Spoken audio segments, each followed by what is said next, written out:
Hey, whatever you say. You're the doc. You're the doc.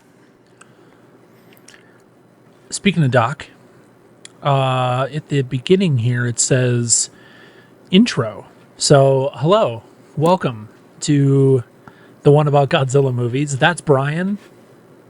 I'm Caleb. And this is episode 15, which is pretty crazy. I can't believe we're here already. Wow. Today's film is Ghidorah, the three-headed monster from 1964. Before we jump in, I want to shout out patreon.com/the one about Godzilla movies. It is now just $1 to join and get, because why not? Why not? It's now just $1 to join. You get unedited, largely unedited, longer versions of the show. And I feel like someday we need to watch Mothra 2, Rebirth of Mothra 2 and 3, and we'll do those as Patreon specials. Sure. Because they're not Godzilla movies. We talked about just how insane crazy they are. And they're just kind of like just in their own world, in their own timeline kind of a thing, no? I don't know. It's just kind of like it's an Adventures of Spider-Man kind of thing. He's off doing his own thing, and then occasionally they call in Mothra for the Avengers. Toho's Big Five. That was a good mute there. I like that. Thank you for the mute button. There's still video, though, so that'll be funny later. So, yeah, this movie, Ghidorah, the three-headed monster. We're in Showa era still. This is the 5th or 6th entry in the Godzilla series. Yeah. And even though his name is not in the title of this movie. Yeah. Yep. It's the first time we get the 4 of Toho's Big Five all in one film. Godzilla, It Rodan, is stacked. A Godzilla, lot of things Rodan, are happening in this movie. Mothra, King Ghidorah. Do you know who the 5th is? It's not in this movie, Humanity? but who would be the 5th? No, who would be the 5th kaiju or the 5th monster in Toho's Big Five? King Kong? No. No. That's technically Universal, even though he's in a lot. Mm-hmm. Universal? No. Yes. Universal. I think. No one's correcting me, so I don't know. I'm not correcting you because I don't know. expect it to be corrected. No, I don't. I can't think of it. Mecha Godzilla. Oh, that counts. Would be the 5th. Yep. So, all right. A lot of appearances, huh? Yeah. Wow. A lot of appearances, and this kind of really does set the tone for the rest of the Showa era, and there's a lot to talk about in this movie. There's a lot to talk about. So, and you started to a few days ago, dude, and you had to stop yourself because you were so excited. All right, so before we completely jump in, I want to bring you, the viewer at home, behind the curtain a little bit. In our super secret text channel, Brian and I were talking about how I'll get to what I was saying to you about the film, but just before we started recording, I was talking about sushi. I just had sushi for dinner, and I wanted to say one thing about sushi. Sushi and good sushi and good tacos, but corn tortilla, steak, cilantro, onion, street taco, authentic style tacos. Those two things just restore life in me in a way that nothing else does. It is impossible to continue to have a bad day when you have tacos or sushi and they're good. And that is what I had to say about that. I'm with you on one of those things. I love me a taco. Yeah. Not so much into the steak of the sea. I've tried so hard. Some fish on rice. Some rice with fish on it. Some rice near some fish. You're gonna get some rice with fish on it. Rice with fish on it. We were just watching the latest Lonely Island video. Hear us out. I'm peppering that into this conversation, just so you know. Hear us out. Well, hear me out when I say I think I should have a TLDR for this. and I don't. So I'm going to make one up off the dome. Oh, okay. Hey. Well, that's because the last episode we recorded a few days ago, and I asked ChatGPT to summarize it for me. And I asked it some other things while we were recording that episode. And then today, I just went in, I was like, hi, why the heck not? And I was like, hey, ChatGPT, this chat is now going to be about Ghidorah, the three-headed monster from 1964. I want you to give me all the same information you gave me before. And it literally just spat out all the same information I asked for, but about this movie. And it did give me like a 2-paragraph summary, which sure. Okay. In Ghidorah, the three-headed monster, a meteor crashes in Japan, making the arrival of King Ghidorah, a powerful three-headed space monster who threatens to destroy Earth. At the same time, Princess Selno of Selgina, I don't remember how it's said, survives an assassination attempt and becomes possessed by an alien spirit that warns humanity of Ghidorah's imminent arrival. Meanwhile, Godzilla and Rodan reemerge and begin to battle each other. To counter the threat, the twin fairies once again call upon Mothra, now in her larval form, to help. Mothra bravely intervenes, attempting to stop Godzilla and Rodan from fighting, but fails to persuade them initially. Eventually, she convinces them to join forces with her to battle Ghidorah, and they succeed, basically. That's the movie. I don't know if you remember me saying last episode that it was Mothra versus Godzilla. It was a 90-minute film. Felt like it didn't have enough story for 90 minutes. Like, it felt long. This movie did not feel that way. There was a lot that happened in this film, packing out those 90 minutes. The pacing was pretty good, I would say. You know, there wasn't really a whole lot of filler. There was a lot of ideas, and it was definitely, I feel like it was ambitious. I really liked this film. Particularly because we seem to get a pretty primary focus on some human characters and some things going on.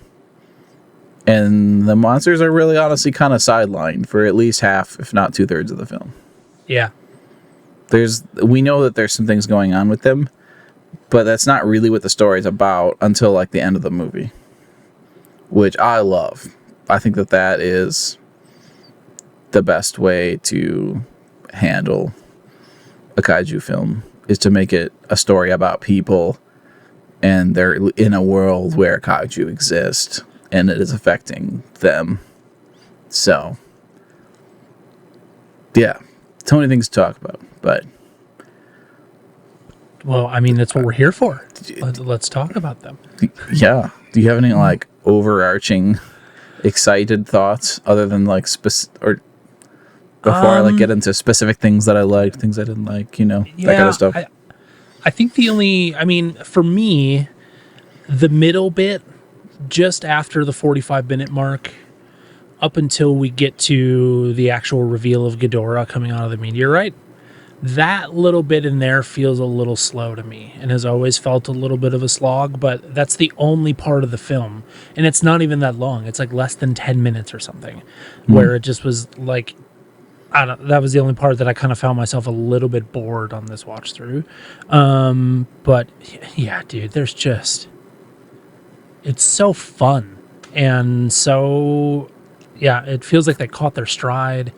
And I could see what you're saying about the slowness. I actually didn't. I didn't dislike some of that. So largely, what I like about this film is because of the focus on like some of the human characters and things going on with this princess, like investigation. There's a detective. There's like a UFO agency trying to write some stories. There's like a brother-sister dynamic between these two characters. Yeah, and they're like, one works in the press and one is the police, and like, yeah. There's that dynamic. There's also, with the whole princess thing, there's like these assassins after her, like, for a good portion of the movie, and it feels very like, I mean, I'm pretty sure Dr. No came out 1962, like 2 years before this. It feels very early 60s spy. I literally have that written down. Yeah. I literally looked up what was the first. Yeah, like at one point I Googled what was the year the first Bond movie came out. Mm-hmm. It was 1962, I believe. Yep. So I don't know if that was an effect at all, but all of that to say, I have seen a lot of early 60s movies, and it feels very on par.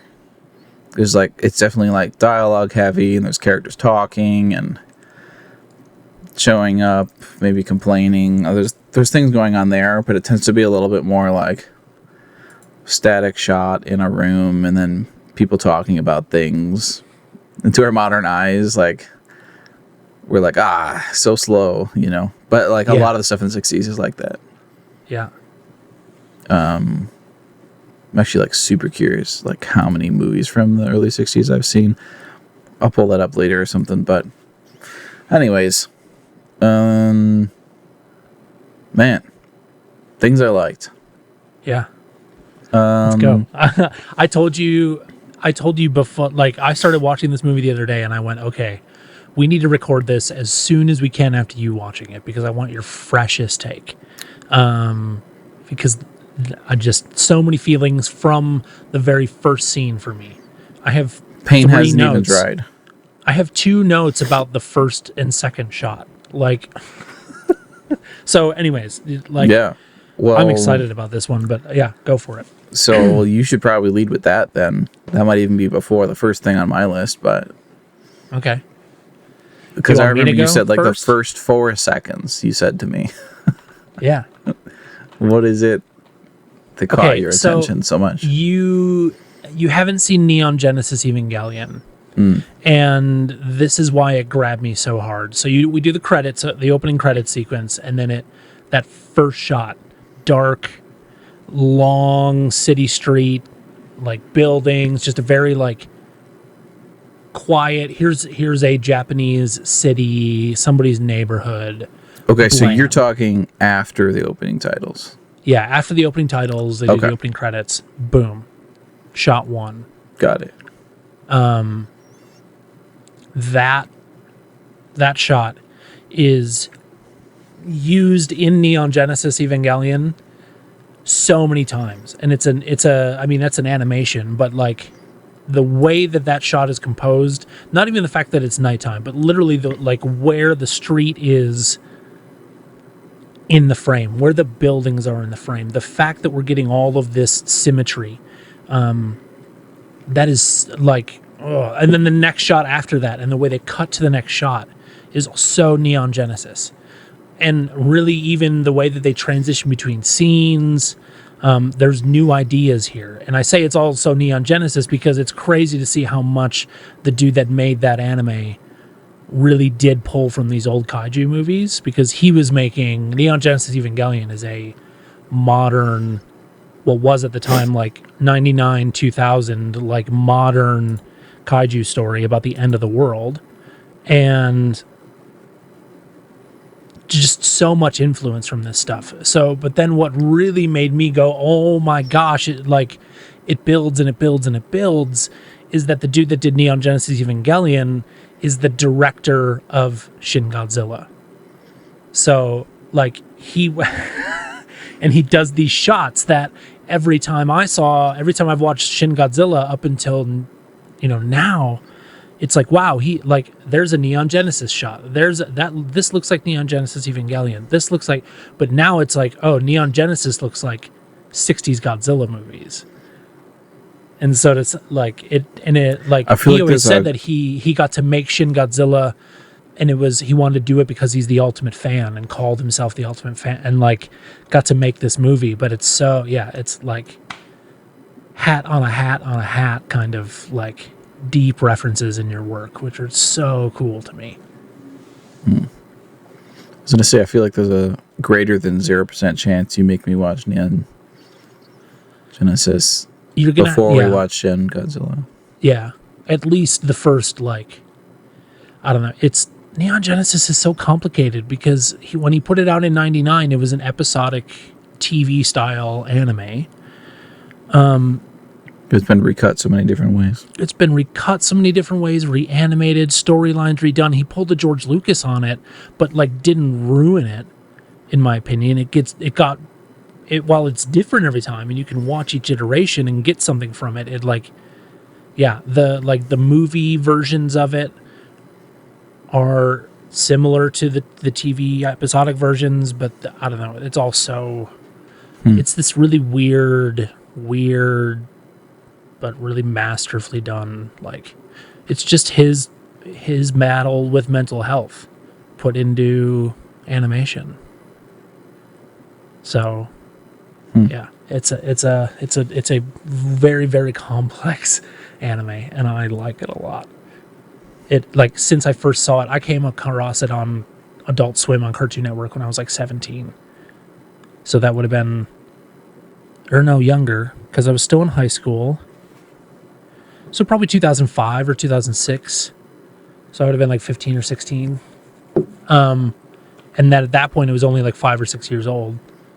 And it just blew my mind and captivated me in a way that very few other things I have since. Yeah. So there's a little side rant about Neon Genesis Evangelion. It's a trip. Anyways, we're here to talk about Godzilla. The one about Neon Genesis. Yeah. So there's like, it was just a really cool aha connection moment for me, and yeah, I have a lot of other thoughts, but I'll let you go now. Oh, my first bullet point was actually the opening credits itself, just before yours. We do again kind of get this yellow font over, like, not black and white, but pretty dark, desaturated footage. And this time it's freeze frames from all of them fighting, which is a really cool idea. Also reminded me a bit of, like, I don't know the right terminology, but you know, Speed Racer is very like freeze framey, like the animation style. I don't know what that's called. I know there's probably other shows that are done that way, but it's not stop motion, is it? That's different. No, it is animation, but instead of like animating the motion of everything, it's literally just a freeze frame of the scene, and then like the subtitles and the voice tells you what's being said. Yeah. And it's not like that because it's opening credits, but in the Batman show, like the 60s Batman, they did that like a little bit, or like I'm having flashbacks to like Johnny Quest now that you said something about it. Like, but yeah. Yeah, I'm talking literally just like almost like a slideshow that's been like dubbed. Yeah. That's more like the vibe. Yeah. If you've ever seen some like the very, very early Doctor Who, which pretty famously those tapes were like pretty lost, but were able to be sort of reconstructed from an audio source that was found, and they basically kind of have a bunch of like screen grabs or freeze frames from throughout, and they were able to sort of like reconstruct the story in real time using the audio they had and using subtitles or whatever they had to do to like keep the story moving. But they had like some like real like screen grabs from the episodes. They just didn't have an actual like video. If they ever find that, people are going to go berserk. But right, for real. It was back. This is like such a tangent now, but I guess back in those days, like they would tape over archival stuff. Like they'd reuse the reels later for other things. What? I don't know. Maybe tape was like expensive or something, but that's like why the earliest Doctor Who, like there weren't any like reels of it. But someone had I guess someone had like recorded audio to like a cassette or something at home from a broadcast or onto a VHS or something, and they were able to like pull it from that. So anyways, that was a side tangent. This movie, so should Ghidorah. We do the show? You want to start? So the beginning is really cool. There's these freeze frames. I just thought it was a cool idea because it was kind of like a tease for like what's to come. Which we honestly, I didn't actually compare to see if the freeze frames were from the actual combat at the end of the film, or if it was just supposed to be sort of an homage. You know, almost like a storyboard of what they envisioned the fight being. Either way, it definitely like kind of acts as like a teaser for what's to come for the audience. Did you notice that they didn't show Ghidorah fully in any of that? Like there were zoomed in close up of the scales and like chunks of the body or whatever, but it was never a full reveal of Ghidorah. Yeah, it was really hard to move, I think. It was a very unwieldy sort of a thing. No, I meant in that opening title sequence, the screenshots or whatever, those like still images. You didn't see a full body of anything in those open credits. It was literally always like, but like no face either. There was no face of Ghidorah. It was just like scales and like not much context. And like just like very like close up. Yeah, almost like a human's perspective, but maybe a little higher. I don't know. It was a cool idea. It was a fun tease for like, here's what this movie's going to be. And like the actual combat in question isn't probably to the last 10 minutes. Yeah. It's I would say when they're actually all of them fighting. It's like 13 minutes. And I only know that because I was watching it at the end. I watched the last like 30 minutes before Evie went to bed and was like keeping an eye on how much time it had left. That's fair. So anyways, that's cool. We do have a UFO organization. This movie, like right out the bat, I'm like, man, we are right into space age. Like, we've turned a corner. There's so many other things in like Western cinema and shows that are like space age in terms of just that influence on like so many properties and what they were about. This franchise like took a turn. Like we're now looking at the stars instead of at what's under the sea or what's buried in the mountain, you know? Yeah. So very like seismic shift, if you will, to like perspective. That's kind of cool. There's like this actual organization who's like tracking and studying UFOs. I'm like, that's new. There were so many things in this movie I was like, wow, that's new. That's new. That's new. Yeah. Imagine like I thought it was funny that pitching like, it. They were making fun of the photographer lady. Like, oh, you don't believe the UFOs exist? You're the weird one. Like, yeah, that's funny. Yeah. The pitch guys are like, so there's a thing from outer space. Hear us out, you know. Where are you going? Sit down. Hear us out. There's an egg from space.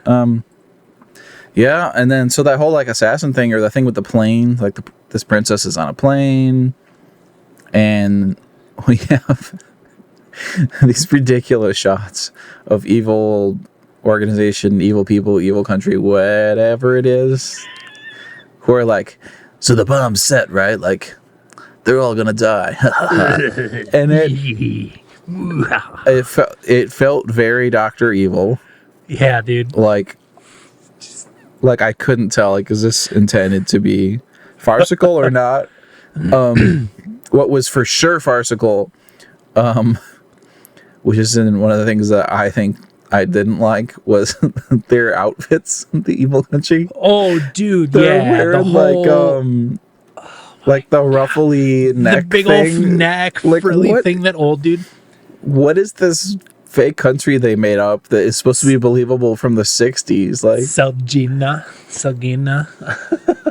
Dude, yeah, that scene, the old dude walks in on the plane, like comes in and just like starts waving his arm around, and like people just leave, and then he's like, can I get you anything to drink? Like, what? You just sent all these people away and now you're gonna like, yeah. And he's just like, I don't believe that, and then they all die. But honestly, I don't know if you've seen all the James Bond movies. That's what made me think of James Bond. Not just like there's bad guys and there's assassins, but even back to that beginning thing, like if you've seen the older James Bond movies, they're all kind of silly and ridiculous. Yeah. Like that. It's hard to take them seriously watching them with 2020's eyes, if you will, which is, I watched them for the first time last year. Okay. Watched all of them. And like so many of them are just so ridiculous and silly. And you can tell that they're not intended to be farcical, but they're just so ridiculous and over the top that you can't help but see it that way. Yep. But I was excited by that because I was like, wow, like I've never seen this in a James Bond movie so far in the franchise. Like, we're focusing on a human plot line with a princess and there's assassins chasing her the whole movie. That is a plot line that continues the whole movie. Yeah. And that's just interesting. It like adds something interesting to the movie that you can care about. So it's not like just about monsters and disaster, you know? Mm-hmm. So like this whole like bodyguard thing and like, who is this, you know, Venusian lady? So ridiculous. The Venusians. I like the sibling energy, especially as we're introduced to the two characters who happen to be siblings, like at their mom's house, and they're like, you know, grown adults, but they're like acting like siblings. Total kids. They're like, yeah. She like leans over top of him to change the TV, and he's like annoyed and like, yeah.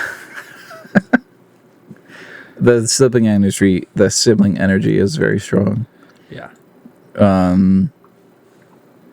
Another thing that I think really grounds this in like human storytelling, as I'm going to continue to call it, there's quite a lot of like early 60s Japanese urban life, like shots of this, like city shots, or like they walk into this cafe off the street in Shibuya, and they just like, oh, like I feel like I'm getting a glimpse into what this town in 1960, let's say 1963, whenever they shot it, right? Mm-hmm. I don't know if I've seen that era in Japan, like in live action, you know, historically speaking. Yeah, it was really cool. Whatever I was going to say, it's gone now. So They'll come back. Yeah, I'm sure. Oh, yeah, I know what it was. The only thing that it was missing was cicadas. Just, except for it was supposed to be January, so I guess that makes sense that there wouldn't have been cicadas. But if it's like summer, late summer, early fall, the cicadas there are just, this is another Neon Genesis thing, but it shows up in quite a bit of anime, that anytime, like the cicadas in late summer, early fall in Japan are apparently insane to the point that it's like, you get static shots or like a new scene outside, kind of like that first shot of the movie here. And you can tell they're outside. But it's, you know, there may be the sound, like ambient sound of the city or whatever, but it's overlaid with just cicadas. I'm gonna need you to do that one more time with that exact face. There's your reel, you dork. Absolutely, I'm using that title. So, yeah, the only thing for me that it was, but like, yeah, I thought it was funny they make a global warming joke already in the 1960s. Like, it's January, and do you see how hot it is? Like, this is ridiculous. Like, yeah, I remember that. Very early in the film. There's a lot of crash zooms in this movie. You know what I mean by that? Just the we're just like zooms in really fast from like a wide shot to a tight shot. Yeah. And it's like used for effect, but it's like in modern times we see that used a lot in comedy, but it can also be used as like a, oh my gosh, surprise. Yeah, drama kind of or surprise or that kind of thing. Yeah. It's like supposed to be dramatic. Yeah. And I liked them. I liked it. I don't feel like we've seen that in other movies. No. In the franchise. And you don't think they like overdid it at all? You don't think it was a like, oh, we figured out how to do this and now we're going to do it every chance we get? No, I didn't. I didn't think so. It didn't feel gimmicky, but like that stuff always stands out because it's like, there's someone so going like, different. "Hey, what if we try this?" Yeah. And people are like, "Oh, that's cool," and it's like, sweet, yeah. it's new. Like, Yeah. maybe they've never done that before, or maybe just not in the kaiju movies, but that was cool. Godzilla's intro was pretty sick, coming out of the sea. We had like this princess inhabited by like space ghost whatever, saying like, I don't know what the right term is. It's all very hand wavy in this movie, but she was like, the ship can't leave because she can tell the future, right? Brack for president, Brack for president, Brack for president, Brack for... I'll cut that in. Caleb, we'll cut in Brack for president. No, you won't. For president, Brack for president, Brack for president, Brack for president. Hello. You like Brack, I like Brack, everybody likes Brack. Brack's my name and that's what it is. Hang out the banners, beat the drum. We'll take Brack to Washington. Brack for president. Brack for president. Brack for president. Brack for president. We don't want Bud or Fred or Phooey. Let's do the big job right. Big job. So get in step with the guy that's hep. Get in step with Brack. Get in line, baby. You like Brack, I like Brack, everybody likes Brack. Oh boy. Hang out the banners, beat the drum. We'll take Brack to Washington.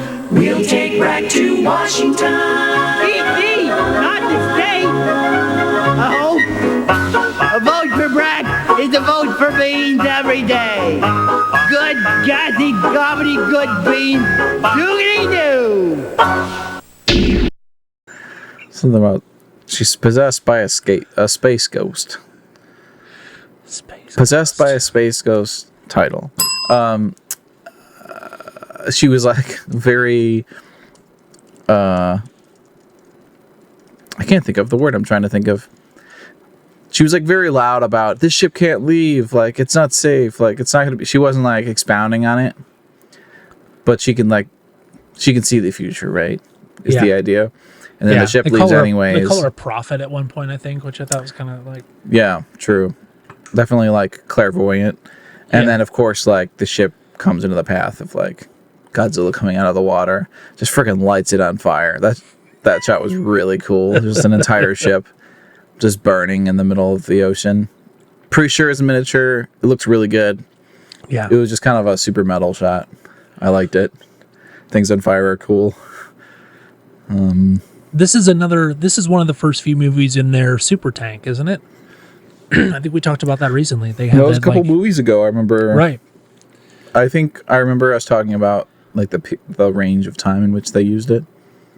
I'm sure they're using it like the last couple films. I remember thinking to myself like, "Oh, this must be the super tank," you know? Yeah. Yeah.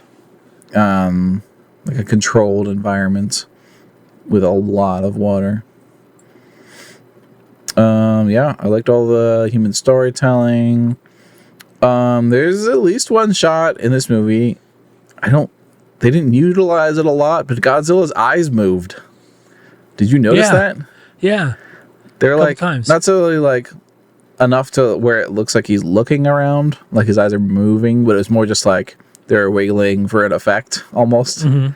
There was like one shot where they were wiggling a whole bunch, and then they didn't really move a whole lot after that. But I was like, "Hey, you're Upgrades. You're thinking about the right problem. Yeah. Let's make these eyes look a little more intimidating, and not like googly eyes." Right. So that was cool. The Mothra song's different in this movie. Yeah. They sing like Yeah, a whole it is. different song. And there's like subtitles on the screen and everything. And not once, but twice do they sing the entire song all the way through with music. With music and tribal dancing and Mothra. And it like cuts to them trying on to the not fall off island. her rock on the island and like The guy. trying to not fall off her shrine. Title. I did have that thought later in the film. I'm like,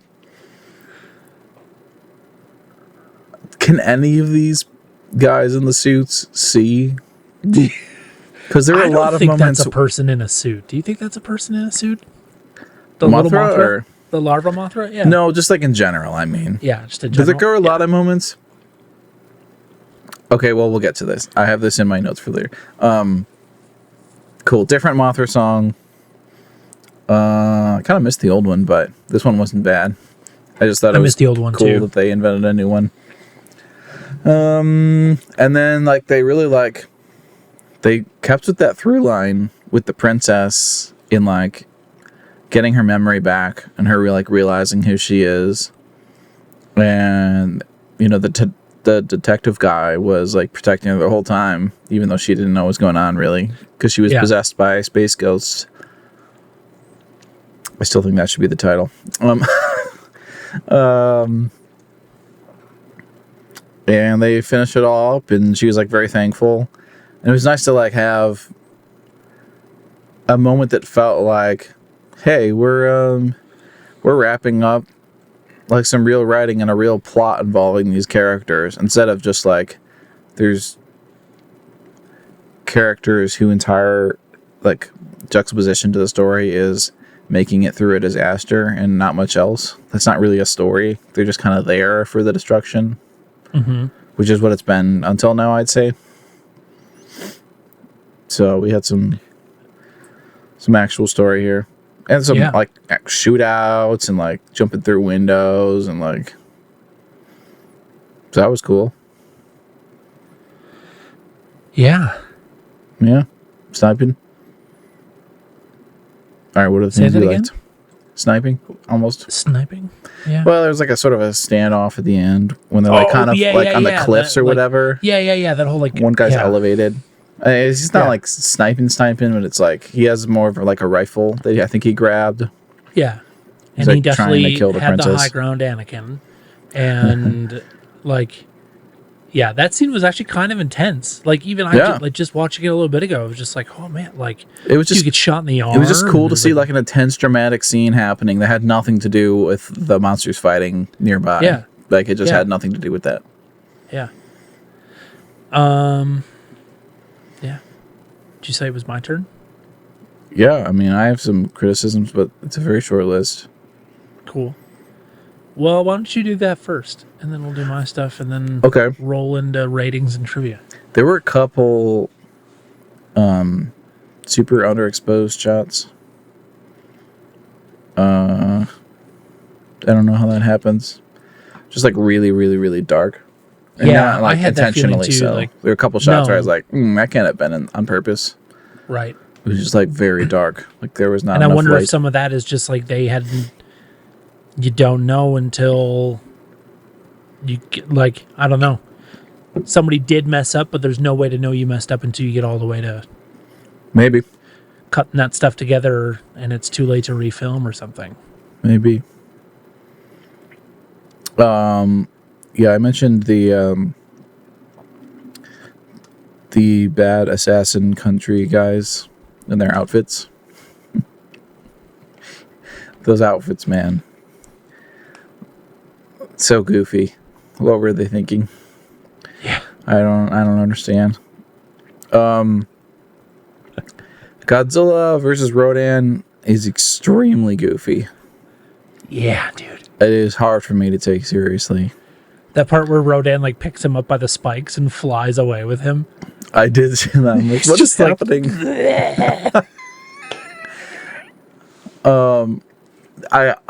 My biggest gripe, which was a part of that, and then also throughout all the fighting, was just like Godzilla throwing and kicking rocks. Like, what are we doing? There's a bunch of times where he like bends down and like picks up rocks with like his upper hands. Like, and then it's just chucking them. Title? What? Picks up rocks with his upper hands. Well, yeah. It just looked like a guy in a suit trying to whip rocks at another guy in a suit, like a baseball pitcher. That was a criticism I had in Mothra vs. Godzilla too. Was just like there were so many like it was a shot of Mothra, larva Mothra, hiding behind a rock, shooting out like her web, whatever. And then it would cut to Godzilla and just a shot of his tail whipping around and flinging some rocks, and then back to Mothra dodging the flying rocks, and then shoot again, and then back to Godzilla's tail, kicking more stuff around. Like, it was the same deal. It's like they just didn't know what to do. Yeah, the choreography was like felt weak to me. Yeah. Oh, and that was what made me think about, like, can the guy in the suit see?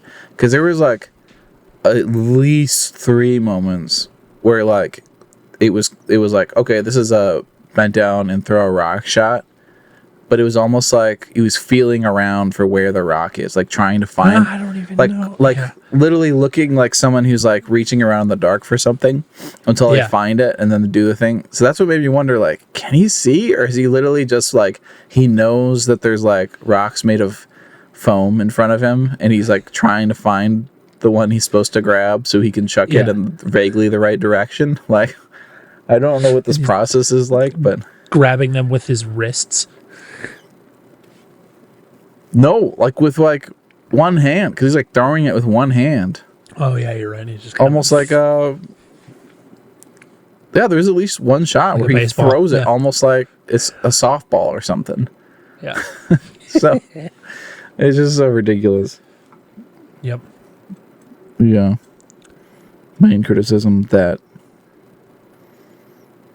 Well, hey, I can't argue with you. And I don't know. It was just cool to get the text when you were done watching it. Like, that was a lot of fun. A lot for me to, or like a lot that I, what did you say? final thought, I did have Yeah. at least one moment. It might have been like seeing like full shots of Ghidorah, like flying with all the heads moving and stuff. I did have a moment where I was like, I do want to revisit King of the Monsters 2019. Where you can see all those same characters, but like the modern take on them. Yeah. And like No appreciate wires. a little more. You know, you don't know what you got till you rewind the clock. Yeah. And you're For like, real. oh, Oh. tough. This is where we came from. So, Oh. Yeah. All but things the story considered. in this movie was better than 2019's movie. So, I agree. Yeah. 100%. if only they just done a remake in 2019, you know. Well, I don't know. I got to give it to him for at least trying to do a new story. I'm kind of tired of reboots. I'm glad the new Beetlejuice movie wasn't just a like, here's another Beetlejuice movie for nostalgia's sakes. As long as we're on time. Was it decent? I haven't even seen it yet, but just from what people have told me, like when I've asked them about it, I was like, did it feel like a nostalgic, here, let's do this for nostalgia, or was it like? And the response has been no. It felt like they brought in new characters. There was an actual story. Like, Oh, sweet. there's still nostalgia, I've been but wanting it's to not watch it. just. It's not just there for we need to make more money off this. Like, so Nice. I was thinking of introducing my brother to those movies. ah man, the first movie's so good. Fun stuff. A young Alec Baldwin. Mm-hmm. Ridiculous. Sigourney Weaver. That's not Sigourney Weaver. What am I? Oh, No. my brain just misfired. I know what you're saying, though. As a very young person. Winona Ryder. Yep. Yeah. Those are the same person. Not even close. I found out about them around the same time, though. So, my thoughts on this movie. I love it. I just, it has always been one of my favorite Godzilla movies. Anything with Ghidorah has always just felt like extra and over the top, and Ghidorah is always the one that like they're all always worried about beating, and like yeah, so we talked about it already, but that first shot is Neon Genesis Evangelion. The second shot is Neon Genesis Evangelion. I had wrote down wardrobe upgrades. A sexy lady gets kidnapped and gets body snatched to be a prophet for people from Venus, and like lots of very regal feeling, odd costumes, gold, luxury, By the very way, early Bond that is what I had princess written down. is like 20 years old. She's like Yeah. so young in that movie. Yeah. Yeah. The story, as you said multiple times, is actually intriguing and it has flow to it.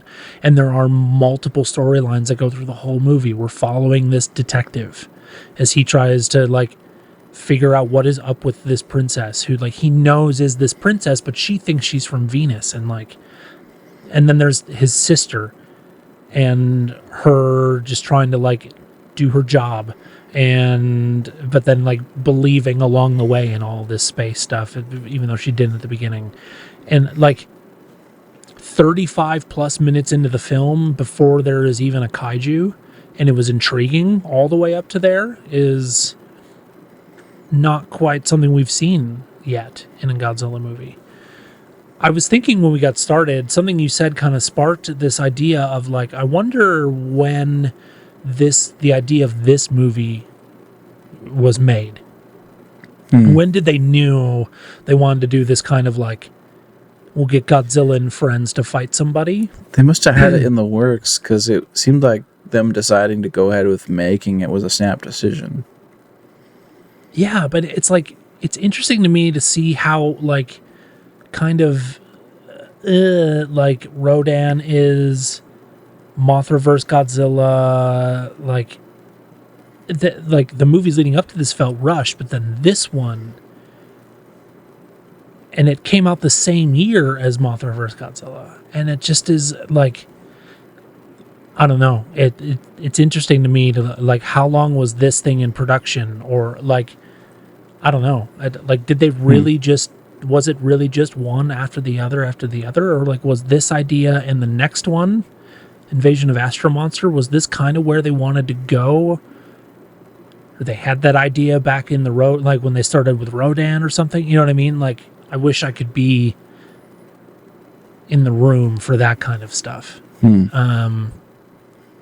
Just to see, like, because it's such a stark difference between everything that comes up to this movie and now this is just like, whoa, where did this come from and how did they do this so fast?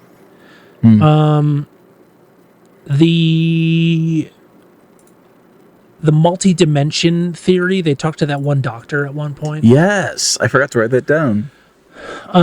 That reminded me, or felt like, where they got the idea for the Hollow Earth theory in the current MonsterVerse legendary stuff. Totally.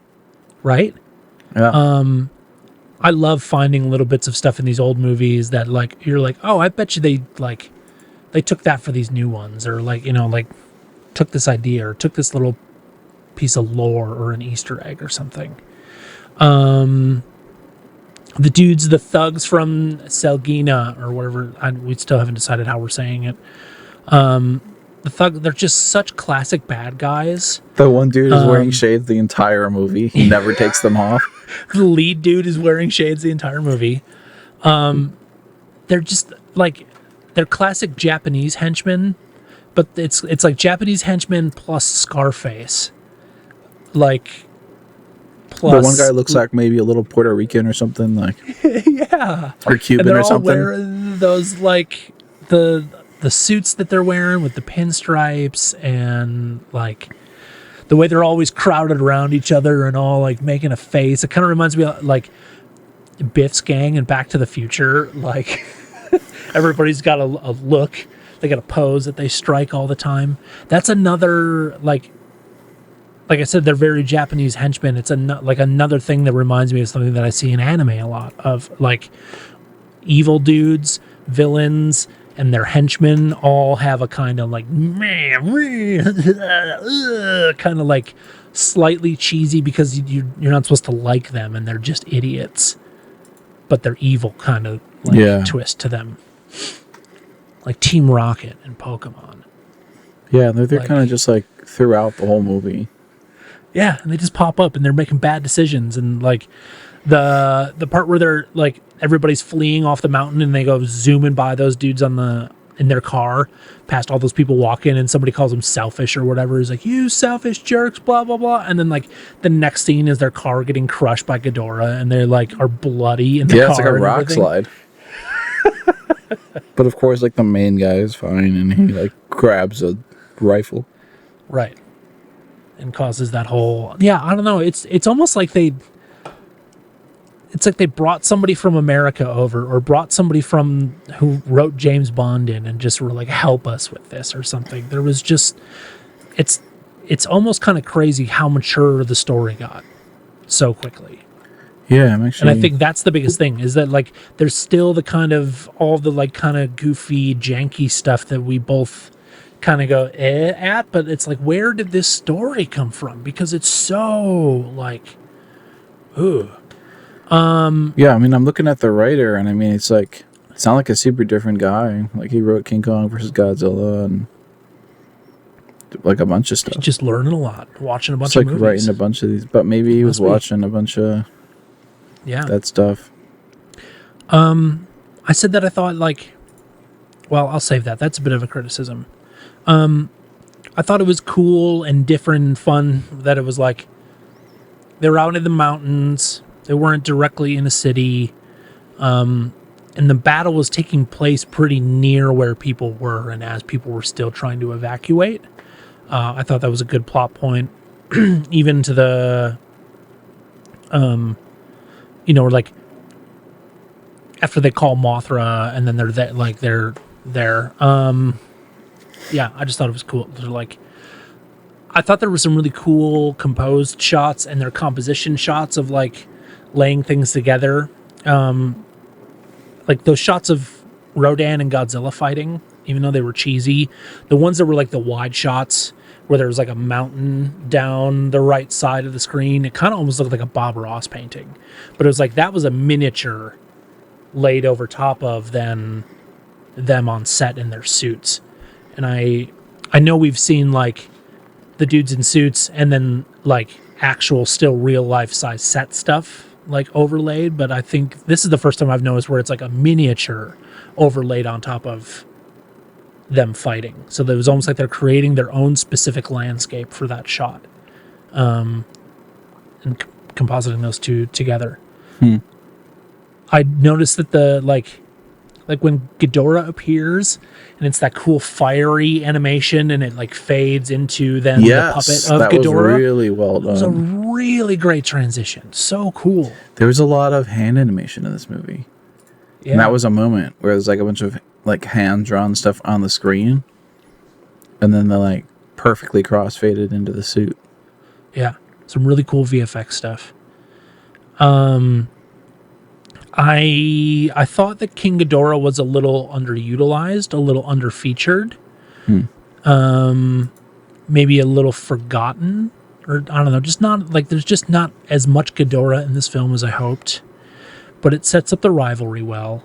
I like that we don't like. It's interesting to me the way that they end these movies, like Mothra versus Godzilla kind of ended this way too, where it's just like the monsters fight until somebody walks away. And then that's the end of the movie. Nobody's dead. Nobody's, you know what I mean? It's just like, well, they gave up. And then they leave. And then that's it. And then goodbye, everyone. Like the fairies at the end. Goodbye, everyone. We're going back to Infant Island. Like, sayonara. Sayonara. Yes. I learned, just mostly since we've started watching these films, that sayonara it's Japanese for goodbye. Sayonara. Like. Yep.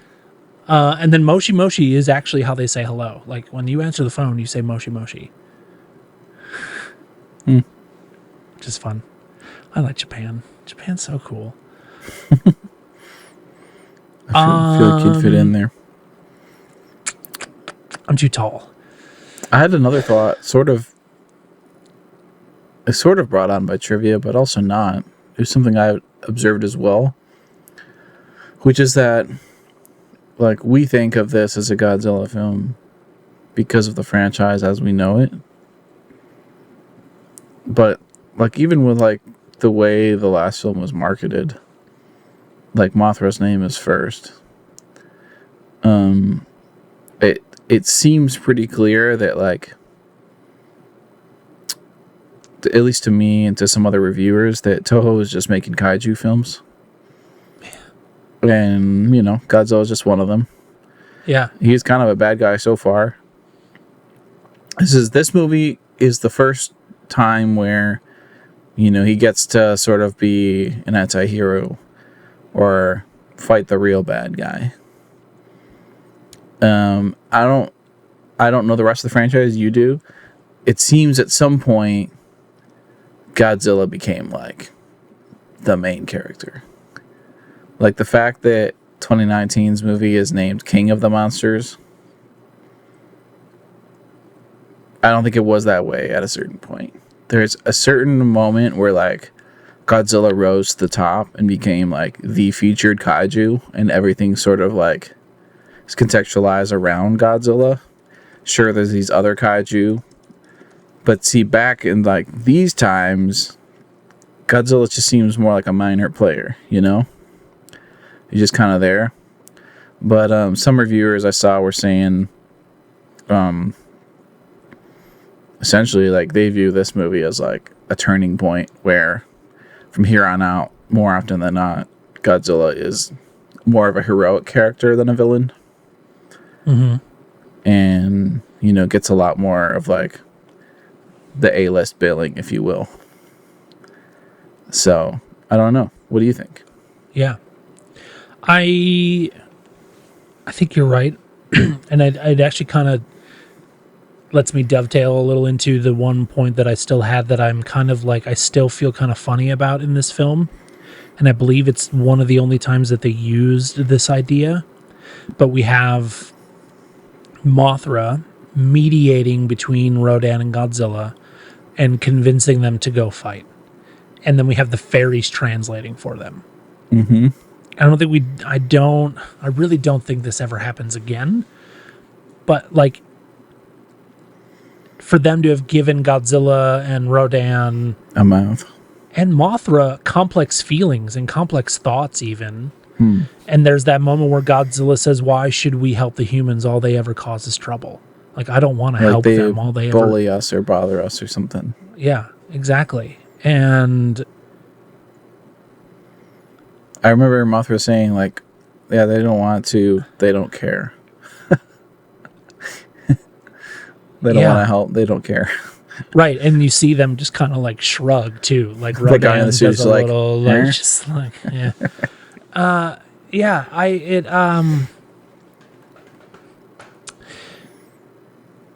yeah.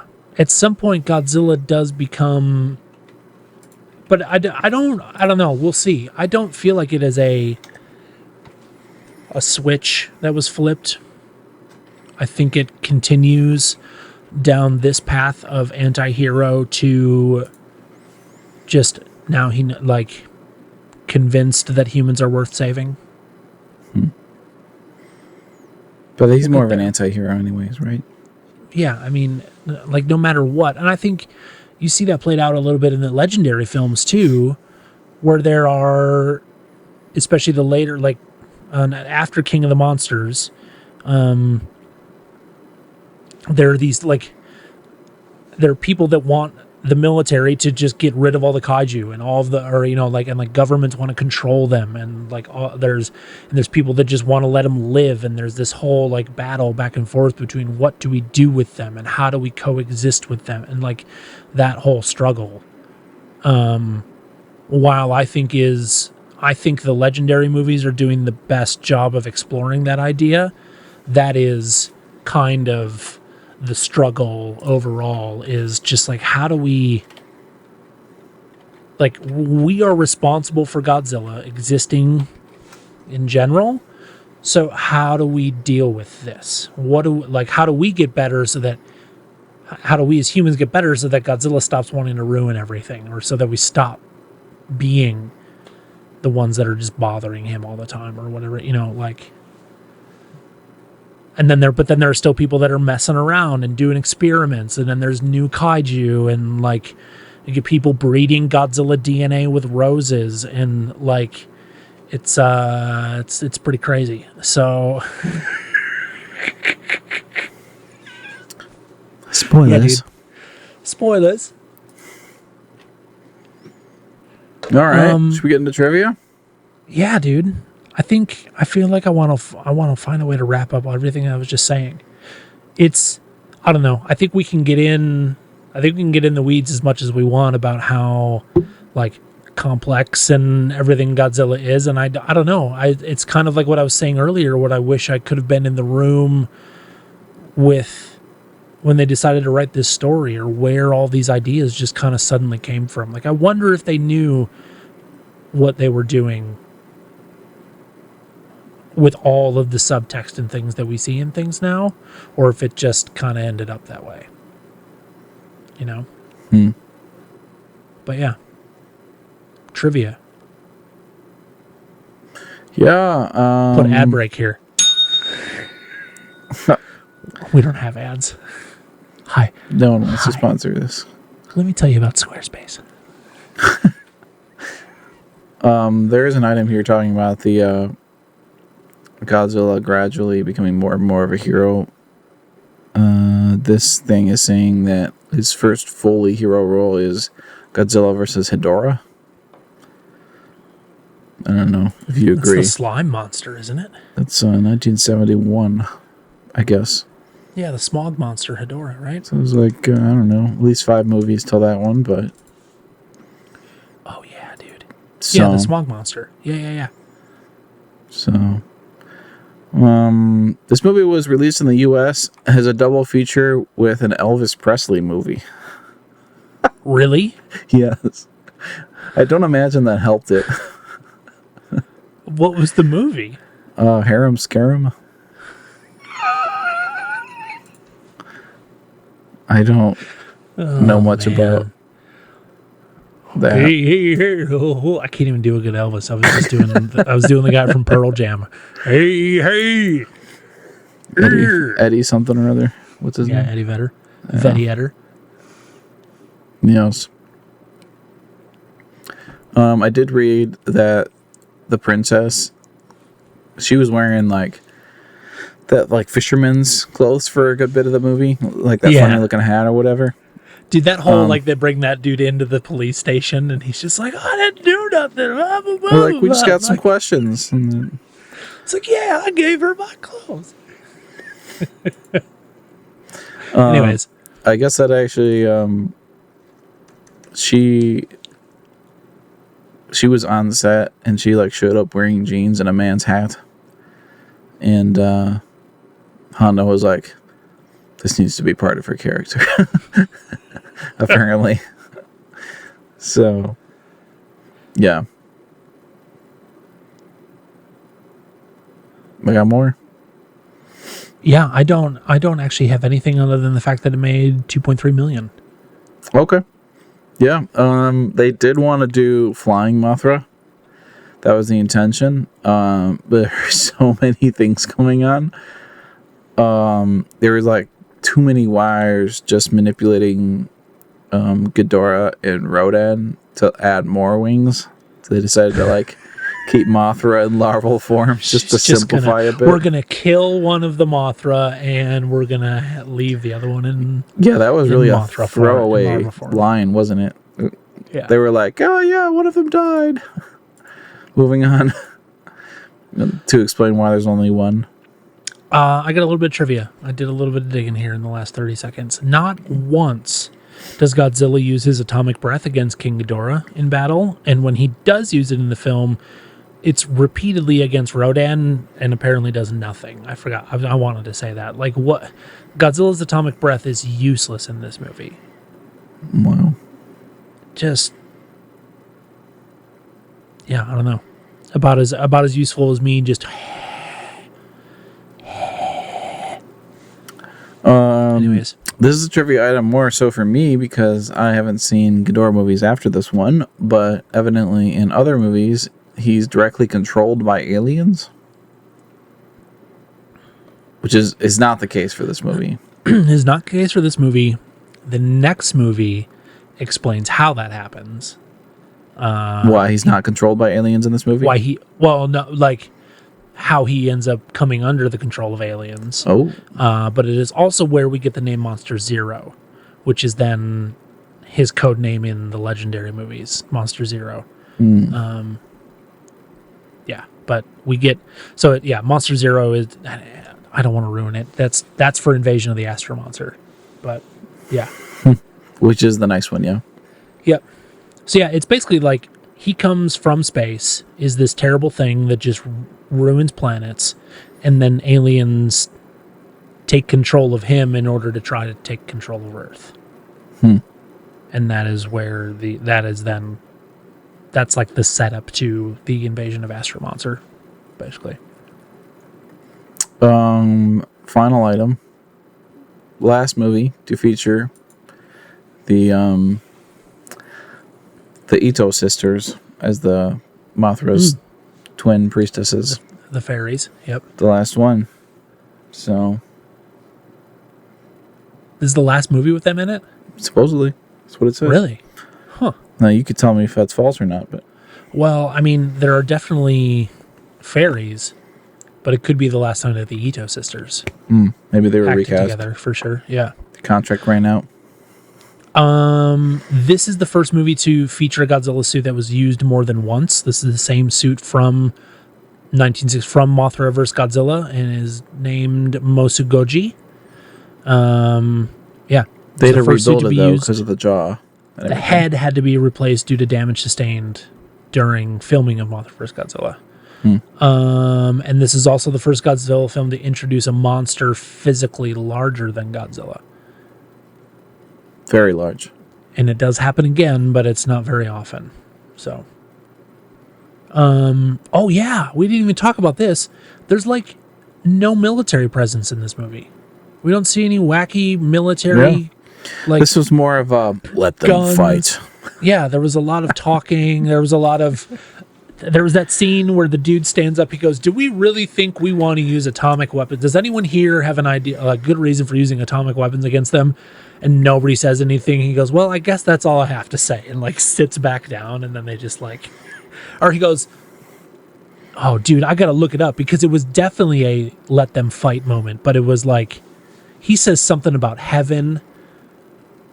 Oh, I gotta find it. It was actually a pretty good quote. Okay, here it is. I'm not sure. Do you find it? Defense Minister. This is not just Japan's problem. It's the entire world's as well. Would any of you dare suggest that we use atomic weapons against Godzilla and Rodan? I don't believe any further explanation is necessary.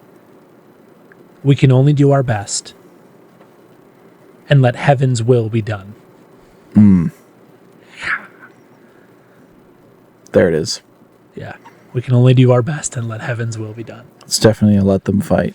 Let them fight. Amazing. Today, from that movie that you didn't like, but it's still on my top 20. Today, we are canceling the apocalypse. Which one was that? Striker. Pacific Rim. Yeah. Lieutenant Striker Pentecost. Yeah. Idris Elba. All right, listener, you've made it this far. Thank you. Thank you. Hey, $1 on Patreon. It's a pretty good deal. $1 on Patreon. Get you the full episode with like so much. I don't even know anymore. We're just here doing a podcast. We didn't rate these things, dude. We got to rate them real quick, and then we can. Oh, you're right. Okay, side comment. We can skibbity daddle. I gave this movie 4 out of 5 stars. 4 out of 5. That is also what I gave this movie. It's yeah, dude. She's a fun one. I think it's solid. Ghidorah's noise, like Oh, it's so roar, annoying. whatever. It's I hate it, annoying, but it's actually. like it's creepy. It is like It's it has struck creepiness into me since I was a little kid. It's a The very early like- synthesizer, and Yeah. it is a second interval, not a minor second interval, but a whole note Just a whole second note and a interval, second. and it's a bunch of different places on the keyboard. That's what they went with. It's That's just so kind of great. a little bit annoying. But I yes. love it. Oh, So then, the Rodan flying sound in this movie was actually really good. They came Yeah. up with like sort of like a some kind of a thing that wasn't kind of like a recording jet. of an airplane. Right? Yeah. No, it but didn't sound was like a more than plane. Just yeah, it was It was They like came up with something original. it was like multiple sounds mixed together instead of just the one thing. Yeah. Yep. You could like tell without Rodan being in the frame that Rodan was about to come into the frame. You could hear the flight coming in. Anyways. Good movie. Yep. We've talked for a while. Some would say too long. I mean, you know, I'm not going to say it. There are other Godzilla podcasts out there, and I think we do pretty all right. That's all I'm going to say. The next movie is The Invasion of Astro Monster from 1965, the year after this movie. They're cranking, man. Cranking them out. I don't know how. We'll see you next time. We'll see you next time on the One About Godzilla movies. Anything to take us out, Brian? It's been real. You're so good at this. You're just so good at this. That's what she said. Okay.